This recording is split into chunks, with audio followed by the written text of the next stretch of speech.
ایک جانب بسی نئی دلی، آج کل سلطنت ہے دلی کی، شاہجہان آباد جس کو کہتے ہیں، بس یہی ہے میراث دلی کی، ہر طرف لکے شہر کے دروازے، ایک پختہ و فصیل دلی کی، جامع مسجد، مینار، لال قلعہ داستاں کہہ رہے ہیں دلی کی، پھول والوں کی سیر مہرولی یہ دلاتے ہیں یاد دلی کی۔ دلی سے ایک خاص میرے والد صاحب کو لگاؤ تھا، بہت زیادہ، مطلب وہ اکثر ایسا ہوتا تھا کہ پرانی دلی چلے جاتے تھے تو گھنٹوں وہاں پہ پرانی گلیوں میں اور وہاں پہ وہ چکر لگاتے رہتے تھے، گھومتے رہتے تھے۔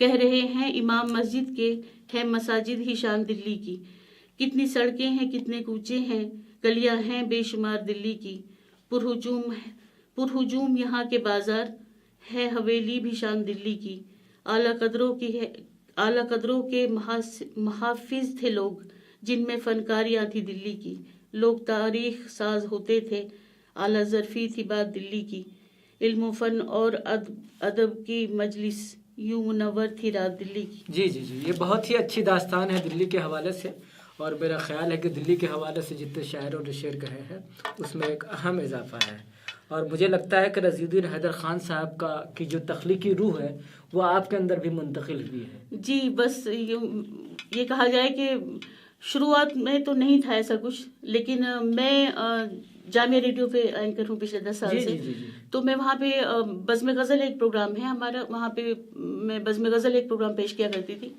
تو وہ غزلیں سن کے مطلب مسلسل 1 گھنٹہ وہ غزلیں سننا، پھر اپنی پسند سے غزلیں لگانا، کچھ اپنے سامعین کی پسند سے غزلیں لگانا، تو وہ غزلوں میں تھوڑا سا اتنا وہ ہوا کہ میں نے بھی ایک دن سوچا کہ میں بھی کچھ کر کے دیکھتی ہوں، لکھ کے دیکھتی ہوں، حالانکہ میرے والد کی بہت زیادہ تمنا تھی کہ میں کچھ لکھوں، مشاعری کروں یا افسانہ نگاری یا کچھ بھی کروں، تو میں نے اس وقت لکھ کے دیکھا تو لوگوں نے سراہا مجھے کافی۔ رضیہ حیدر صاحبہ، اکثر یہ ہمارا جو ایک مسلم دقیانوسی معاشرہ ہے، جی، اس میں اکثر لوگ چاہتے ہیں یا والدین چاہتے ہیں کہ ان کی بیٹیاں جو ہے شاعری نہ کریں۔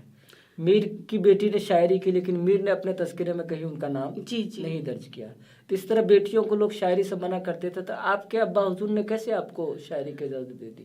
نہیں، میرے ابا حضور دراصل بیگ سے بھی شاعر کی ہی اولاد تھے، اور دوسری بات یہ کہ تھوڑا سا اپنے معاشرے سے باہر نکلے ہوئے تھے، باہر ملک میں، باہر ریاست میں جاب کرتے تھے، کشمیر میں، تو ان کے دل میں تھا کہ ان کے بچے آگے کو چلے۔ اس کتاب میں بھی میرے ابو جان نے ہم سب بہن بھائیوں کا نام دیا ہے، مطلب بنا یہ دیکھے ہوئے کہ یہ بیٹا ہے یہ بیٹی، سبھی اپنے بچوں کا نام لیا ہے، اور وہ چاہتے تھے کہ ہم آگے بڑھیں، یا شاعری یا افسانہ نگاری یا جو کچھ بھی، مطلب ایک جو وراثت ہوتی ہے خاندان کی اس کو سنبھالے رکھیں۔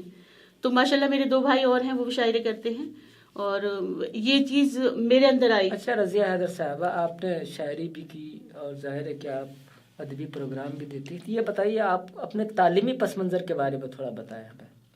تعلیمی کیونکہ ہمارے یہاں یہ ہے کہ عورتوں کو زیادہ تعلیم نہیں دلائی جاتی، یا اعلیٰ تعلیم سے روکا جاتا ہے انہیں، تو آپ جس معاشرے سے تعلق رکھتی ہیں، کیا اس میں آپ کو اعلیٰ تعلیم دلانے کی کوشش کی گئی؟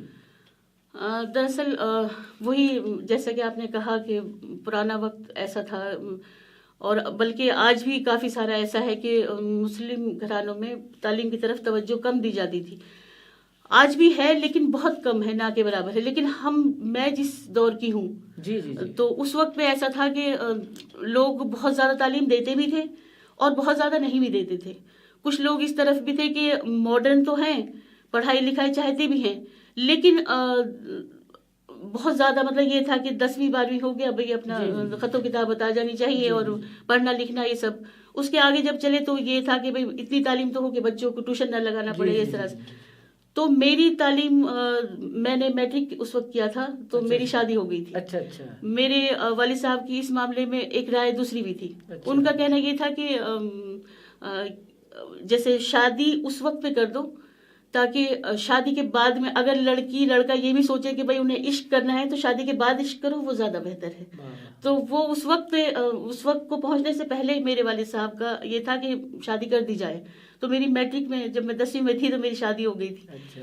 اس کے بعد میں پھر وہی اپنا ماشاءاللہ بال بچے، سسرال کی ذمہ داری سب، لیکن تعلیم کا ایک جو اندر ایک تشنگی تھی وہ باقی رہ گئی. میں ہمیشہ سوچتی رہی کہ میں نہیں پڑھ پائی یا اس طرح سے.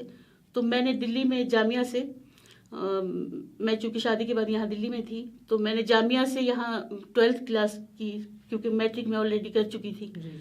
اور جب 14 سال کے بعد میں نے قلم اٹھایا اور میں نے ماشاءاللہ اچھی تعلیم مطلب اچھے نمبروں سے میں نے 12th پاس کی, تو پھر میری حوصلہ افزائی ہوئی.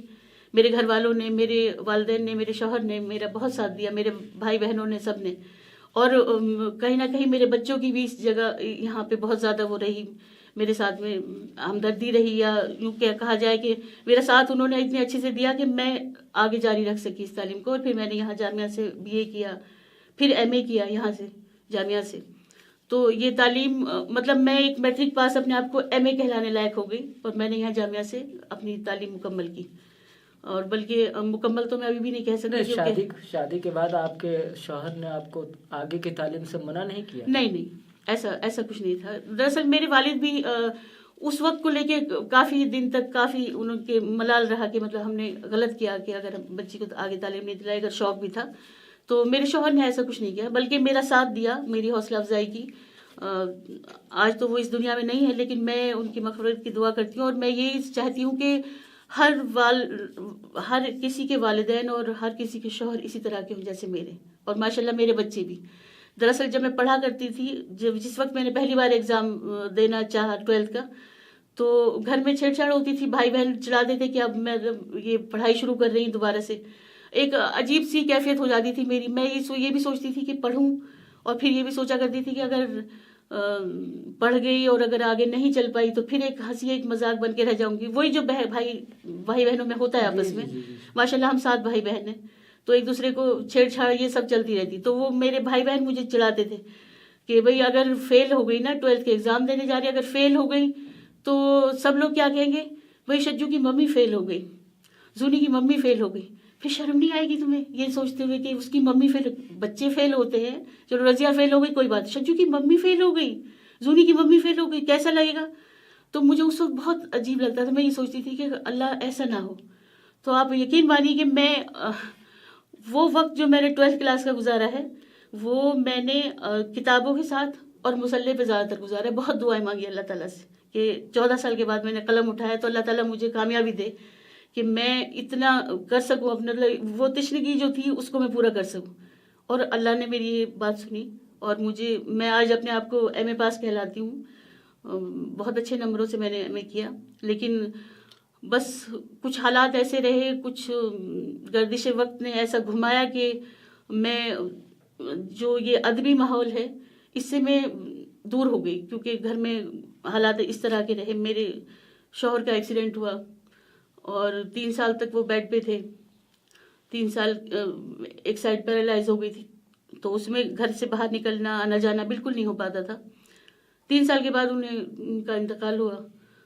تو میں سب کچھ مطلب دنیا ایک طرف رہ گئی, میری تعلیم اور میری یہ ادبی زندگی یہ ساری چیز ایک طرف رہ گئی. میں بچوں کے ساتھ گر گئی. بچوں کی تعلیم تربیت یہ سب ان میں, چھوٹے تھے بچے. پھر وہ جب وہ ماشاءاللہ وہ پڑھے لکھے, اب یہاں آج اس مقام پہ پہنچے ہیں کہ ماشاءاللہ بچے تعلیم یافتہ ہیں. بلکہ بیٹا میرا رضیہ حیدر صاحبہ, آپ نے ماں اور باپ دونوں کا اچھی طرح ایک کردار ادا کیا ہے, اور یقیناً یہ خوشی کی بات یہ ہے کہ آپ نے مطلب اپنا تعلیمی شوق کو مطلب پورا کرنے کے لیے آپ نے اپنی عمر کی بھی پرواہ نہیں کی جی. اور اس طرح کی مثالیں بہت کم ملتی ہیں کہ شادی کے بعد آدمی کو پڑھنے کا یا عورت کو پڑھنے کا موقع ملے, لیکن یہ آپ کے لیے اچھی بات رہی کہ آپ نے شادی کے بعد سارے اعلیٰ تعلیمی منازل پورے کیے. اچھا یہ بتائیں کہ آپ کی شاعری جو ہے, آپ جو شاعری کرتی ہیں, ظاہر ہے کہ جن حالات سے آپ گزری ہیں, جس کرب و علم سے آپ گزری ہیں, تو اس کا آپ کی شاعری پہ بھی بہت گہرا اثر پڑا ہوگا. جی. دراصل یہ کہتے ہیں نا کہ غم میں اور کچھ حالات کچھ وقت کراتے ہیں, اور کچھ غم سے شاعری ایک نکلتی ہے اپنے آپ سے. وہی حالات میرے ساتھ میں رہے کہ مطلب مجھے جو میرے ساتھ سامنے پیش آتا تھا سب کچھ, وہ میرے تصور میں اس کو لکھ لیتی تھی. تو پھر بعد میں نے وہ دیکھا تو وہ اچھی میری شاعری کہلائی. لوگوں نے مجھے, بہت سارے لوگوں نے پروین شاگرد سے جوڑا کہ بھئی وہاں جا کے آپ کی شاعری ملتی ہے. بہت سارے لوگوں نے کہا کہ مطلب اس طرح کی شاعری لوگ کم کر پاتے ہیں, جیسی مطلب وہ میری شاعری سے وہ ساری باتیں نظر آتی ہیں جو وقت اور حالات میرے ساتھ میں رہے.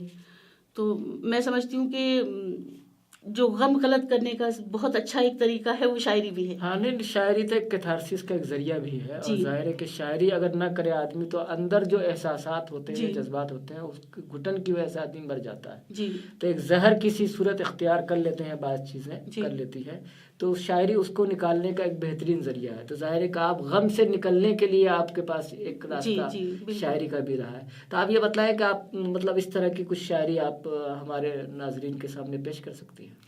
جی، میں اپنی غزل کے ایک دو اشعار آپ کو سناتی ہوں. جی جی جی.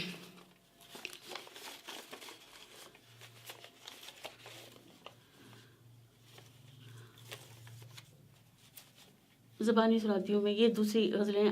اشک آنکھوں میں شب و روز بھرے بیٹھی ہوں. واہ واہ. اشک آنکھوں میں شب و روز بھرے بیٹھی ہوں. اشک آنکھوں میں شب و روز بھرے بیٹھی ہوں.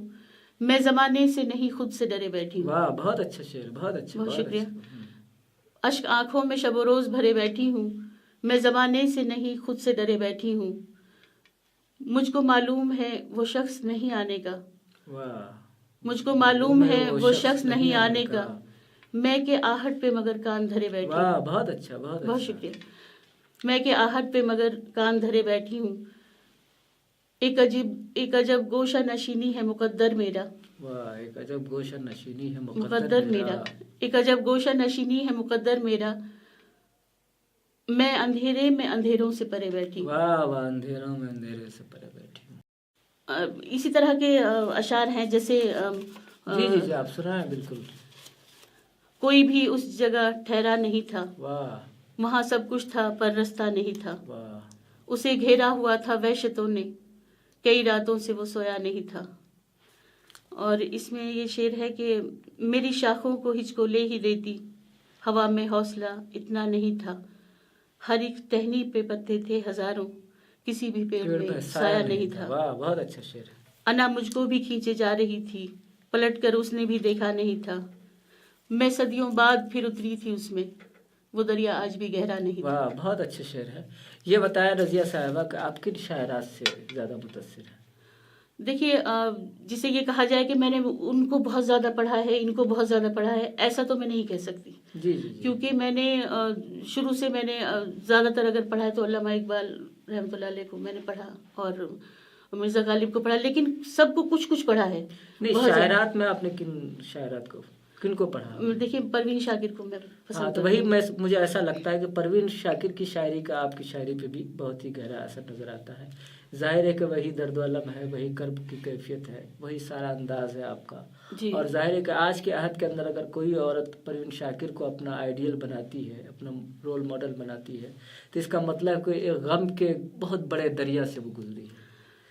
جی، لیکن حالات جیسے جیسے بدلتے جاتے ہیں تو انسان کے اندر سے جو تبدیلیاں آتی جاتی ہیں، تو اس کے حوالے سے بھی میں نے لکھا ہے. مطلب جیسے میرے بچے ہیں اور اب اس وقت ایک خوشحال زندگی ہے جیسے ماشاءاللہ، تو میں اس چیز کو بھی مد نظر رکھتی ہوں، کیونکہ میں نہیں چاہتی کہ میرے بچوں پہ یہ اثر رہے کہ ہماری والدہ آج بھی دکھی ہیں یا پریشان ہیں یا کچھ. میں نہیں چاہتی اس چیز کو. رضیہ صاحبہ، آج کل جو ایک شاعرات کا ایک سیلاب سایہ ہوا ہے، اور بہت سارے لوگ کہتے ہیں کہ شاعرات میں 60% جو شاعرات ہیں وہ خود سے کلام نہیں کہتی ہیں. جی جی. کیا آپ اس خیال سے اتفاق رکھتی ہیں؟ جی، میں پہلے تو نہیں رکھتی تھی، لیکن میں کئی جگہ پہ گئی، میں نے مشاعرے وغیرہ پڑھے ہیں کئی جگہ پہ.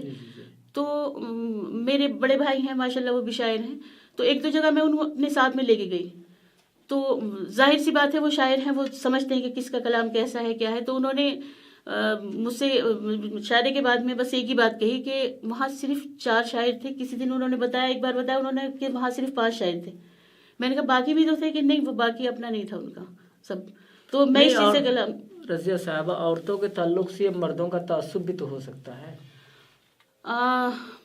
یہ بھی بات آپ ٹھیک کہہ رہے ہیں، یہ ہو سکتا ہے کہ تعصب ہے، لیکن میرے خیال سے خواتین کی جو شاعری ہے 50% تو میں نہیں کہوں گی، لیکن ہاں 30% تو ہے، مجھے لگتا ہے کہ وہ کہیں سے لکھواتی ہیں اپنا. نہیں ایسا نہیں ہے. اکثر یہ ہوتا ہے کہ چونکہ شاعرات کو زیادہ شہرت اور مقبولیت مل جاتی ہے، زیادہ داد و تحصیل ملتی ہے، اس کی وجہ سے مردوں کے اندر ایک تھوڑی سی بکھلاہٹ سی آ گئی ہے. وہ بھی آ گئی ہے. اور دوسری بات یہ کہ جو شاعرات ہیں وہ دوسرے کا کلام لے کے اپنے آپ کو زیادہ تیزی سے چلانا چاہتی ہیں، لیکن مجھے اس چیز سے اعتراض اس لیے ہے، باقی جو دنیا ہے کوئی کچھ بھی کرتا رہے اس سے مجھے اعتراض اس لیے ہے کیونکہ کبھی کبھی ایسا ہوتا ہے کہ ہم ایک غزل لے کے بیٹھے ہوئے ہیں اور اس کے ایک مصرعے کے لیے ہمیں پوری رات گزر جاتی ہے، وہ ایڈجسٹ نہیں ہو پاتا ہے غزل میں. تو ہم جیسے محنت کرنے والے لوگ جو رات دن لغت لے کے بیٹھے ہوئے ہیں اور ہم لوگ شاعری کر رہے ہیں، ہم تو رات بھر ان ایک ایک شعر کے لیے جاگیں اور محنت کریں، اور لے جانے والے صرف دوسروں کا کلام لے کے آگے چیزیں لے جائیں. اس طرح کے تصور سے جنوین شاعرات کا تو نقصان ہوتا ہے. جی، اس کی بھی شبیہ مسخ ہوتی ہے. مجھے بہت اس چیز کی کی مجھے تشویش ہوتی ہے بہت زیادہ اس چیز کی. تو رضیہ صاحبہ، آپ کی شاعری یقینی طور پر ہمارے لیے بہت ہی اچھی شاعری ہے اور بہت متاثر کرنے والی ہے. ظاہر ہے کہ آپ نے غم دوراں کی شاعری کی ہے اور جن حالات سے آپ گزری ہیں ان کو اپنی شاعری میں پرویا ہے. ہم آپ کا بہت بہت شکریہ ادا کرتے ہیں. This program is sponsored by